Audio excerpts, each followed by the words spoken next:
আসসালামু আলাইকুম রহমতুল্লাহি অবরকাতুহু। সম্মানিত দর্শক, আজকে যে বিষয়গুলো নিয়ে আলোচনা করব এগুলো নিয়ে একটু খোলামেলা কথা বলাটাই আমি যুক্তিযুক্ত মনে করি।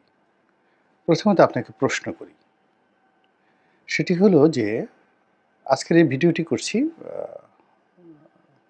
৭ তারিখে, মে মাসের ৭ তারিখে। বেগম জিয়া বাংলাদেশে এলেন মে মাসের ৬ তারিখে। উনি বাংলাদেশে এলেন, সঙ্গে তার ২ পুত্রবধূ। নজিরবিহীন সংবর্ধনা দিয়ে তাকে বাংলাদেশে বরণ করে নেওয়া হলো। এবং তিনি যে সক্ষম এবং সচল, এটিকে প্রেজেন্ট করার জন্য তিনি হুইল চেয়ারে করে আসলেন। তারপর সেখান থেকে দাঁড়ালেন, গাড়িতে উঠলেন দাঁড়িয়ে।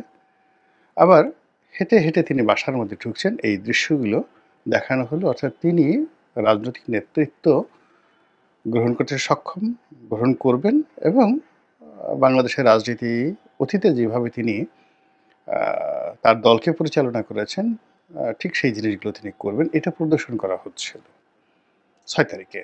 এবং ৬ তারিখে আমাদের যে সোশ্যাল মিডিয়া, সেখানে জুবাইদা রহমান, তারপরে শর্মিলী রহমান মানে কোকোর স্ত্রী বেগম খালেদা জিয়া, তাদের ছবি, তাদের কর্মকাণ্ড, তাদের কথাবার্তা, প্রায় সব জিনিসগুলো যেভাবে ভাইরাল হয়েছে গত ১০-১৫ বছর ধরে, মানে কোনো সামাজিক মাধ্যমে এরকম কাউকে নিয়ে, কোনো পরিবার নিয়ে, রাজনৈতিক নিয়ে এইরকমভাবে আসলে একটা ভাইব তৈরি করা হয়নি। এটা কেন?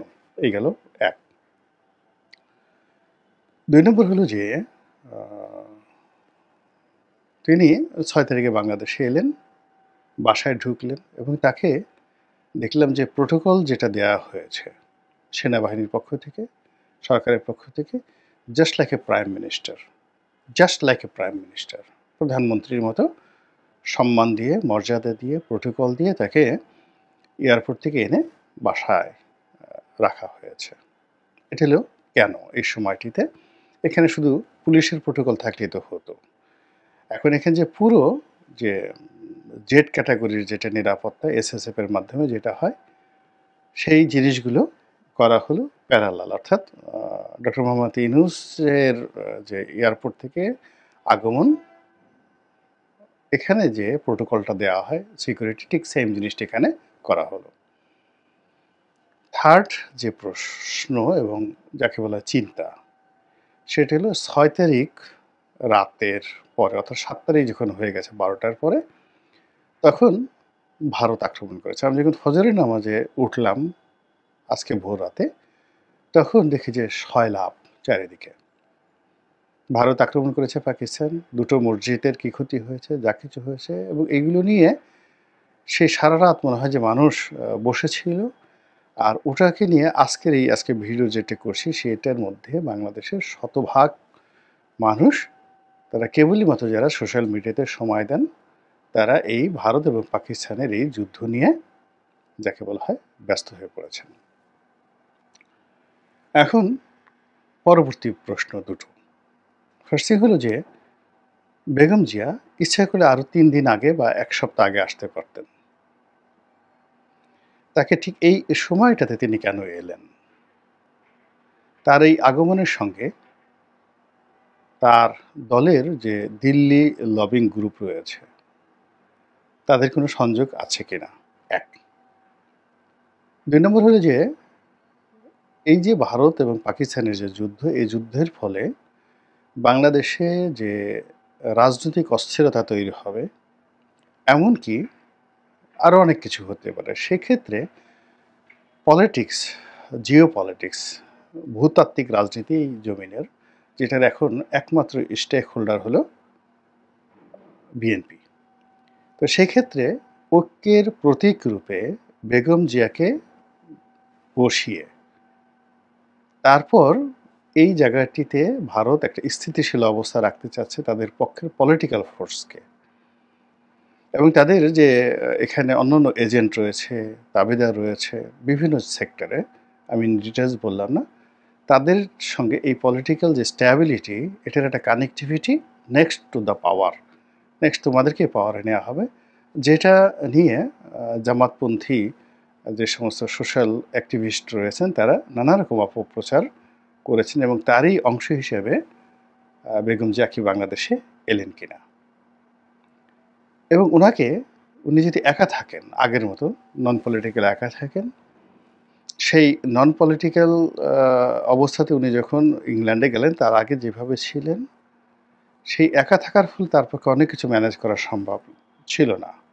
ফলে তাকে সাপোর্ট দেওয়ার জন্য, সব দিক থেকে সাপোর্ট দেওয়ার জন্য তার ২ পুত্রবধূকেও এই সময় আনা হয়েছে। তারা এসেছেন বা পাঠানো হয়েছে বা একটা কথাবার্তা হয়েছে। এরকম একটা আলোচনা কি আপনি করতে পারেন না? বা এই ধরনের প্রশ্ন কি আপনার মনের মধ্যে আসতে পারে না? আর এরকম যদি 1% এরকম কোনো ঘটনা ঘটে থাকে যে না ঠিক আছে, 99% হলো যে না এমনিই ঘটনা ঘটে গেছে। তারা আসছেন, তারা দেশে আসবেন না তো করবেন কি? তারা নির্বাচনের জন্য প্রস্তুতি নিবেন। আ তারপর শেষে তার পুত্রবধূরা আসবে, বরং সবাই আরো বলার চেষ্টা করছেন যে হয়তো তারেক রহমান সাহেব আর কদিন পরে আসবেন। এটা ইজ নরমাল কোর্স। আর যুদ্ধটা একটা অ্যাক্সিডেন্ট। এটাকে আপনি ৯৯% আপনি বৈধ দেন। কিন্তু 1% আপনি চিন্তা করেন যে এখানে যে যুদ্ধটা, সেই যুদ্ধের যে মাস্টার প্ল্যান, সেই মাস্টার প্ল্যানের মধ্যে এটাও অন্তর্ভুক্ত থাকতে পারে। এবং তাই যদি হয় তাহলে কি ধরনের ঘটনা ঘটতে পারে? এটা নিয়ে একটু আলোচনা করুন। আরেকটি বিষয়, ঠিক একই সময়টিতে, প্রায় একই সময়টিতে প্রধান উপদেষ্টা ডক্টর মোহাম্মদ ইউনূস তিনি বিমান বাহিনীর একটি অনুষ্ঠানে খোলামেলা বলেছেন, তখনও যুদ্ধ শুরু হয়নি, যে যেভাবে যুদ্ধের দামামা বাজছে, তো সেক্ষেত্রে আমাদেরকেও যুদ্ধ প্রস্তুতি নিতে হবে। এটা না নেওয়াটা বোকামি। এবং ওনার এই কথার মানে আপনার দ্বিমত করার মতো একটা সিঙ্গেল জিনিস নেই। যেকোনোভাবে হোক না কেন আপনাকে যুদ্ধের প্রস্তুতি থাকতে হবে, এই কথাটা বলেছেন। এবং তিনি যখন এই কথাটা বললেন, এই কথাটা তিনি তো এমনি এমনি বলার কথা না। তার সঙ্গে যে আমেরিকার একটা সম্পর্ক রয়েছে, পশ্চিমাদের একটা সম্পর্ক রয়েছে, সেখানে নিঃসন্দেহে একদম পারফেক্ট একটা গোয়েন্দা রিপোর্ট পশ্চিমাদের হাতে ছিল যে এই তারিখে, মানে ২০২৫ সনের মে মাসের ৬ তারিখ না ৭ তারিখ ভোররাতে, ৭ তারিখ ভোররাত্রে এইভাবে আক্রমণ হবে। এটা হয়তো তিনি জানতেন। ফলে তিনি দৃঢ়তার সঙ্গে এই কথাটাতে তখন তিনি বলেছেন, যেন কোনো অবস্থাতেই তাকে দায়ী করা না যায় বা তাকে হেয় করা না যায় বা কেউ বলতে পারবে যে আপনি তো এই সমস্ত কথাবার্তা বলেননি। তো এগুলো নিয়ে কথা হচ্ছে, এগুলো নিয়ে আলোচনা হচ্ছে এবং আলোচনার সময় আসছে। এখন ধরুন যে দিল্লি আসলে কি চাচ্ছে?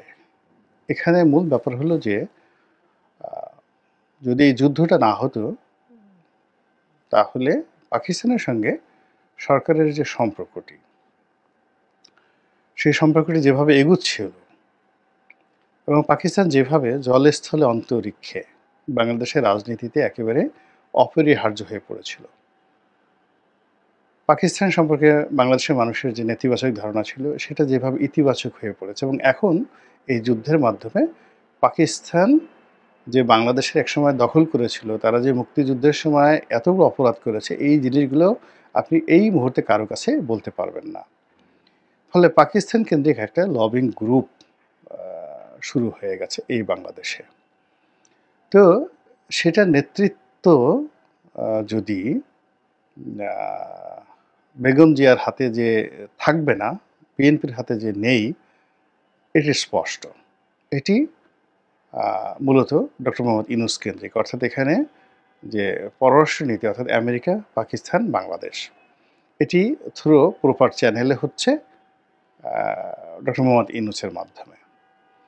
এবং এই যে চ্যানেল, অর্থাৎ ওয়াশিংটন, ইসলামাবাদ, ঢাকা, এই চ্যানেলের জন্য বাংলাদেশের যে ভূখণ্ড, সেই ভূখণ্ডে পরবর্তী অ্যাকশন হলো সেন্ট মার্টিন,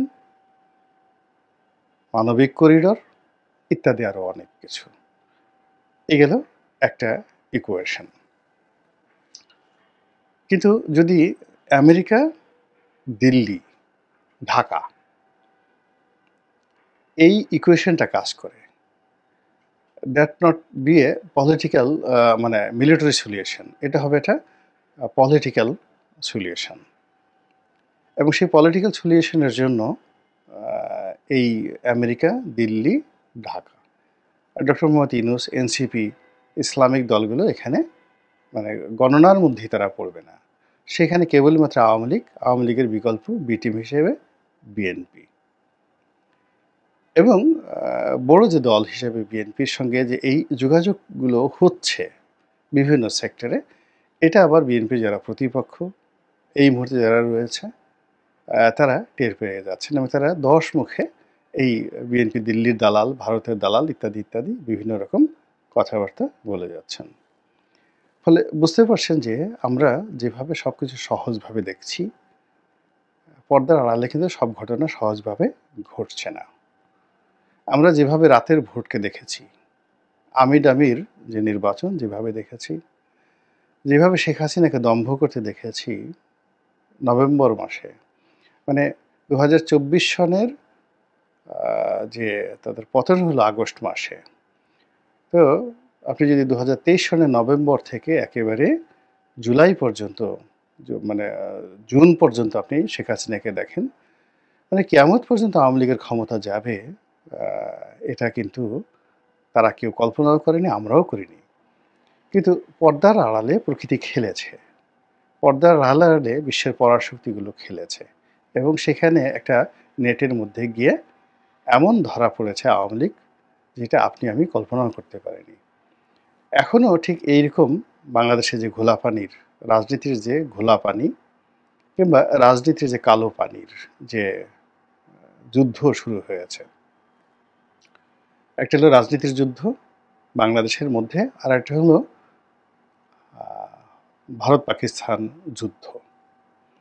এই যুদ্ধের মধ্যে তৃতীয় আরেকটি যুদ্ধ চলছে, কোন বনেগা প্রাইম মিনিস্টার, বাংলাদেশের কে হবে প্রধানমন্ত্রী, কে হবে রাষ্ট্রপতি। এবং তা নিয়ে যে সকল কথাবার্তা শোনা যাচ্ছে বা আপনি এগুলো যদি একটু কাউন্ট করেন, গণভবন, বঙ্গভবন, যমুনা কিংবা ফিরোজা, ক্যান্টনমেন্ট, সেক্রেটারিয়েট, পুলিশ সদর দপ্তর, এই জিনিসগুলোর আচরণ এগুলো সব যদি কানেক্টিভিটি করেন, আপনি মানে যা কিছু বুঝবেন, আমার কিছু বলতে হবে না। এটা হলো মে মাস, জুন মাসের ৭ তারিখে ৮ তারিখে কুরবানি হতে যাচ্ছে, ঈদুল আজহা। সে উপলক্ষে নজিরবিহীনভাবে সরকার ১০ দিনের সরকারি ছুটি দিয়ে দিচ্ছে সরকারি অফিসগুলোতে। এই বাংলাদেশে একসাথে এক নাগাড়ে এইভাবে সরকারি ছুটি, অফিস আদালত ১০ দিন বন্ধ থাকবে, এই ঘটনা কখনো ঘটেনি। নর্মালি যখন ব্যবসা বাণিজ্য চাঙ্গা থাকে তখন সরকারের অনেক অফিস, বিশেষ করে ব্যাংকগুলো ঈদের দিন পর্যন্ত খোলা রাখা হয়। ঈদের দিন সকালবেলা ব্যাংকের অনেকগুলো ব্রাঞ্চ কিন্তু খোলা হয়। তো এখন আমরা যা কিছু করছি, ব্যবসা করছি না এবং সব জায়গাতে কিন্তু হাজারো সমস্যা রয়েছে। ফলে এখানে যে ঘটনাগুলো ঘটছে, সেই ঘটনা দেখে তৃপ্ত হয়ে ভূগোল বাজালেই হবে না। ঘটনার পিছনে ঘটনা, এগুলো চিন্তা করতে হবে, ভাবনা করতে হবে। তাহলেই হয়তো তুলনামূলকভাবে পরিবেশ এবং পরিস্থিতি আমরা নিয়ন্ত্রণ করতে পারবো। আল্লাহ আমাদের সবাইকে হেদায়েত দান করুন এবং হেফাজত করুন। আসসালামু আলাইকুম ওয়া রাহমাতুল্লাহি ওয়া বারাকাতুহু।